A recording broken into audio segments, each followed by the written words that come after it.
શ્રી વલ્લભાધીશ કી જય, શ્રી ગુસાઈજી પરમ દયાલ કી જય, શ્યામ સુંદર શ્રી અમને મહારાણી કી જય, શ્રી હરિરાય મહાપ્રભુ કી જય, ગોકુલનાથ કી જય.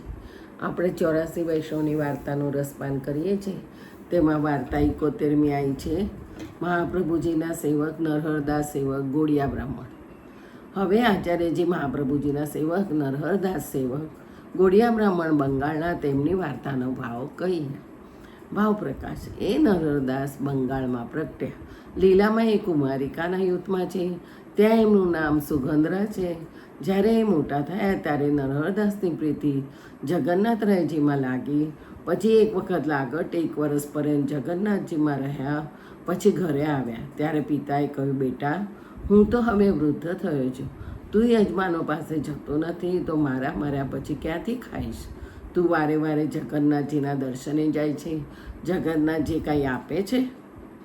ત્યારે નરહરદાસે કહ્યું, જગન્નાથરાયજી તો બધા જગતને આપે છે, તે મને પણ આપે છે. આજ પછી તું મને કંઈ આપીશ નહીં. જો કે જગન્નાથજી મારું પાલન કરે છે કે નહીં? ત્યારે નરહરદાસના પિતાએ કહ્યું કે જગન્નાથજી બધાને આપે છે તો ભેટ પૂજા કેમ લે છે? બધા લેવાવાળા છે, આપવાવાળા કોઈ ઠાકોર નથી. જ્યારે હું તને ખર્ચે આપું છું ત્યારે તું જઈને જગન્નાથરાયજીના દર્શન કરવા જાય છે. જો હું ન આપું તો ભીખ માગીશ. આથી નરહરદાસને ખૂબ ક્રોધ ચડ્યો. તેમણે પિતાને કહ્યું, તું ભગવાનનો નિંદક છો, તેથી આજ પછી તારું કંઈ લઈશ નહીં અને તારા ઘરમાં નહીં રહું. તારું મુખ જોવું ઉચિત નથી. તે એવી વાત કહી જે મ્લેચ્છ પણ ન કહે. એમ કહી ઘેરથી ઉઠી ચાલ્યા. ત્યારે પિતાએ ઘણા સમજાવ્યા, વિનંતી કરી કે હું ચૂક્યો, પરંતુ નરહરદાસ દૈવી જીવ હતા, તેથી શ્રી ઠાકોરજીની નિંદા સહન કરી શક્યા નહીં. પછી જગદીશ જઈને જગન્નાથરાયજીના દર્શન કર્યા, પરંતુ કંઈ પાસે ન હતું. તેથી સમુદ્ર કિનારે જઈ બેઠા. મનમાં વિચાર્યું કે કોઈ માગવું નહીં, માગીને નિર્વાહ કરીશ તો મારો પિતા ક્યારે અહીંયા આવે અને સાંભળે તો કહેશે કે મેં કહ્યું તે થયું. તેથી જો જગન્નાથરાયજી દેશે તો ખાઈશ, નહીં તો થવા કાળ હશે તે થશે. પછી રાત્રિ થઈ ત્યારે જગન્નાથરાયજી મહાપ્રસાદ લઈ એક 16 વર્ષના બાળકનું રૂપ ધરીને આવીને કહે, બ્રાહ્મણ, મહાપ્રસાદ લે. ત્યારે નરહરદાસે કહ્યું, હું મહાપ્રસાદની અવજ્ઞા કેમ કરું? લાવો. પછી જગન્નાથરાયજીએ કહ્યું, તું પ્રાતઃકાલ શ્રી આચાર્યજીની પાસે જઈને સેવક થશે, તારો બધો મનોરથ પૂર્ણ થશે. ત્યારે નરહરદાસે કહ્યું, હું તો આચાર્યજીને ઓળખતો નથી, ક્યાં જવું? ત્યારે શ્રી જગન્નાથરાયજી કહે, શ્રી વલ્લભાચાર્યજી પ્રસિદ્ધ છે, જેને પૂછીશ તે બતાવશે. મારું સ્વરૂપ શ્રી આચાર્યજીને જાણજે. પછી પ્રાતઃકાલે નરહરદાસ ઉઠીને પૂછતા પૂછતા શ્રી આચાર્યજી પાસે આવ્યા અને દંડવત કર્યા. ત્યારે આચાર્યજી કહે, આવો નરહરદાસ, તને એવી ટેક શોભે જે પિતાનો તિરસ્કાર કરીને આવ્યા. આગળ પ્રહલાદજીએ પણ પિતાનું કહ્યું નહોતું માન્યું, તેથી તારું નામ હવે નરહરદાસ ખરું થયું. તું પુષ્ટિ માર્ગે દૈવી જીવ અને પરમ ઉત્તમ છે. ત્યારે નરહરદાસે જાણ્યું કે આ સાક્ષાત ઈશ્વર છે. મારા પિતાની બધી વાત કહી દીધી. પછી નરહરદાસે વિનંતી કરી કે મહારાજ, મને સેવક કરો. શ્રી આચાર્યજી કહે કે હજુ તારું ચિત્ત દ્રવ્યમાં છે, તેથી હમણાં તને ભગવત નામ ફળશે નહીં. તેથી તું જઈને સમુદ્રના કિનારે બેસ. સમુદ્રની લહેર તને દ્રવ્ય મળશે. તે દ્રવ્યથી જે મનોરથ શ્રી જગન્નાથરાયજીનો તે વિચાર કર્યો છે તે પૂર્ણ કર. પછી હું શરણે લઈશ અને હવે તને સંસાર દુઃખ બાધા નહીં કરે. ત્યારે નરહરદાસે કહ્યું, મહારાજ, દ્રવ્યમાં મારું મન બહુ છે. મનમાં તે કંઈ મન માન્યું વાપરું. પિતા પણ સાંભળીને લજ્જા પામે કે જગન્નાથરાયજીને આવા ઠાકોર છે. ત્યારે શ્રી આચાર્યજી કહે, જા, સમુદ્ર કિનારે તારો મનોરથ પૂર્ણ થશે. પછી નરહરદાસ જ્યાં કંઈ ન હતું ત્યાં જઈ સમુદ્રના કિનારે બેઠા. એટલામાં સમુદ્રના તરંગમાં સોના, રૂપા, હીરા, મોતી આદિનો નરહરદાસ આગળ ઢગલો થયો. તેને પોટલીમાં બાંધી મનમાં પ્રસન્ન થઈ શ્રી આચાર્યજી પાસે આવી દેખાડીને કહ્યું કે મહારાજ, આપની કૃપાથી દ્રવ્ય ઘણું મળ્યું. ત્યારે શ્રી આચાર્યજી કહે, જા, શ્રી જગન્નાથજીનો મનોરથ કર. ત્યારે નરહરદાસે કહ્યું, મહારાજ, હું દ્રવ્ય લઈ વાપરું તો મને બધા ગરીબ જાણે છે, તેથી રાજા દંડ દે તો હું શું કરું? શ્રી આચાર્યજી કહે, અમારું નામ લેજે, કોઈ નહીં દંડે. ત્યારે નરદાસે કહ્યું, મહારાજ એમાંથી કંઈ આપ રાખો. ત્યારે આચાર્યજી કહે, શ્રી જગન્નાથરાયજીનો મનોરથ અમારે કામ ન આવે. અમારે તો જે કોઈ અમારો સેવક હોય, ખરી મજૂરીની દ્રવ્ય હોય, એનો અંગીકાર અમે કરીએ છીએ. પછી નરદાસ એક જગા લઈ ત્યાં સોની, દરજી, કાપડિયાને બોલાવ્યા અને વાઘા, આભૂષણ, રસોઈ સામગ્રી જગન્નાથરાયજીની કરી. ગામમાં કોઈ ભૂખ્યો ન રહે, પંડાઓને પણ આપ્યું. બધા ચકિત થઈ ગયા કે આગળ તો નરદાસ ગરીબ હતા, તો આટલું દ્રવ્ય એમની પાસે ક્યાંથી આવ્યું? જે પૂછે તે નરહરદાસ કહે, શ્રી આચાર્યજી આપ્યું છે મનોરથ કરવાને. રાજા આ સાંભળીને આવ્યો અને કહ્યું કે તે દ્રવ્ય ક્યાંથી મેળવ્યું?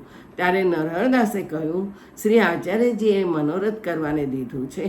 પછી રાજાએ શ્રી આચાર્યજી પાસે આવીને પૂછ્યું. ત્યારે શ્રી આચાર્યજીએ કહ્યું, અમે કહ્યું છે કે શ્રી ઠાકોરજીનો મનોરથ કર. રાજા આચાર્યજીના ભેદની વાત તો સમજો નહીં. તેણે જાણ્યું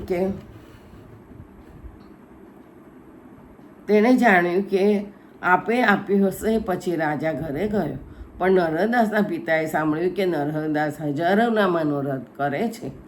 ત્યારે નરહરદાસના પિતા નરહરદાસની પાસે આવ્યો. એટલે નરહરદાસે પિતાની તરફ પીઠ કરીને કહ્યું કે તું શ્રી ઠાકોરજીનો નિંદક છે, તેથી તારું મુખ નહીં જોવું. તું જો શ્રી જગન્નાથરાયજીએ કેટલું દ્રવ્ય મને આપ્યું છે, જેને ઠાકોરજીમાં વિશ્વાસ નથી, તે આ જન્મમાં પણ દુઃખી છે અને પરલોકમાં પણ ભ્રષ્ટ થાય છે. પરંતુ તું પિતા છો, માટે શ્રી જગન્નાથરાયજીને ઉછાળ, તું પણ કંઈક લઈ જા. પછી 1000 રૂપિયાનો માલ પિતાને દઈને કહ્યું, આજ પછી મને મુખ ન દેખાડીશ. ત્યારે પિતા દ્રવ્ય લઈને ઘરે ગયા. પછી કેટલાક દિવસમાં દ્રવ્ય પણ ઘટ્યું. પછી મનોરથો પૂર્ણ કરી મનરદાસે શ્રી આચાર્યજી પાસે આવી દંડવત કરી વિનંતી કરી કે મહારાજ, મને કૃપા કરીને શરણે લો. હવે મારું મન કોઈ વાતમાં નથી, આપની શરણે થવામાં છે. ત્યારે શ્રી આચાર્યજી કહે, જા સ્નાન કરી આવ. એટલે નરહરદાસ નાહીને શ્રી આચાર્યજી પાસે આવ્યા. એટલે શ્રી આચાર્યજીએ તેને નામ સંભળાવી નિવેદન કરાવ.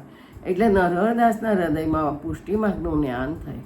પછી શ્રી આચાર્યજી દંડવત કરી તેમને વિનંતી કરી, મહારાજ, મેં બહુ ખોટું કામ કર્યું છે.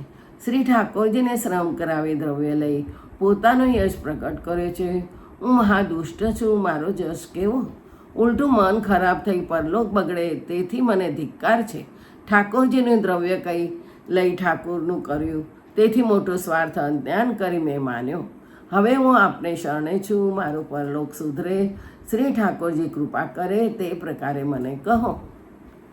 ત્યારે નરહરદાસને શ્રી આચાર્યજી કહે, તમે શ્રી ઠાકોરજીની સેવા કરો. ત્યારે નરહરદાસે વિનંતી કરી, મહારાજ, મને ઠાકોરજી પધરાવી દો. એટલે શ્રી આચાર્યજી, તમે સમુદ્રના કિનારે ફરી જાઓ, ત્યાં ભગવત સ્વરૂપ તમને મળશે, તે લઈ આવો. તેથી નરહરદાસ ફરીથી તે જ ઠેકાણે સમુદ્ર કિનારે જઈને બેઠા. એટલામાં સમુદ્રની છોમાં યુગલ સ્વરૂપ આવ્યા. એટલે નરહરદાસ યુગલ સ્વરૂપને લઈને શ્રી આચાર્યજી મહાપ્રભુજી પાસે આવ્યા. ત્યારે શ્રી આચાર્યજી મહાપ્રભુજીએ યુગલ સ્વરૂપને પંચામૃત સ્નાન કરાવી. પછી શ્રી મદન મોહનજી નામ ધરી નરહરદાસ માથે પધરાવ્યા. ત્યારે નરહરદાસ શ્રી આચાર્યજીને વિનંતી કરી, મહારાજ, મારા ઘરમાં પિતા બહિર્મુખ છે, તેથી મારાથી ઘરે ન જવાય અને અહીં મારો લૌકિક યશ થયો છે, તેથી અહીં માગીને સેવા કરી ન શકાય. મારા યજમાન બંગાળી કાશીમાં ઘણા છે, ત્યાં આપ કહો તો જઈને ભગવત સેવા કરું. ત્યારે શ્રી આચાર્યજી કહે, જ્યાં ભગવત સેવા સારી રીતે બને તે જ દેશ ઉત્તમ છે. વળી અમને અહીં ઘણા દિવસ થયા છે, તેથી અમે પણ દક્ષિણ જઈએ છીએ. તું કાશીએ સીધો જા. પછી શ્રી આચાર્યજી તો દક્ષિણ પધાર્યા અને નરહરદાસ કાશીમાં આવી શ્રી મદન મોહનજીની સેવા મન લગાવીને કરવા લાગ્યા. કેટલાક દિવસમાં શ્રી મદન મોહનજી સાનુભવ જણાવવા લાગ્યા. વાર્તા પ્રસંગ 1. નરહરદાસે શ્રી મદન મોહનજીની સેવા ઘણા વર્ષ સુધી સારી રીતે કરી. પછી શરીર થાક્યું, વૃદ્ધ થયા, તેથી સેવા ન થઈ શકી. એટલે શ્રી મદન મોહનજીને પધરાવીને શ્રી ગોકુળ આવ્યા. શ્રી ગુસાઈજીને દંડવત કરી મદન મોહનજી શ્રી ગુસાઈજીના ઘરે પધરાવ્યા. પછી શ્રી ગુસાઈજી શ્રી ગોકુલચંદ્રમાજીની પાસે પધરાવ્યા. તે શ્રી ગોકુલચંદ્રમાજીની પાસે જુદા સિંહાસન પર બિરાજે છે. પછી નરહરદાસે જન્મભર વ્રજમાં ભાવના કરી માનસી સેવાથી નિર્વાહ કર્યો.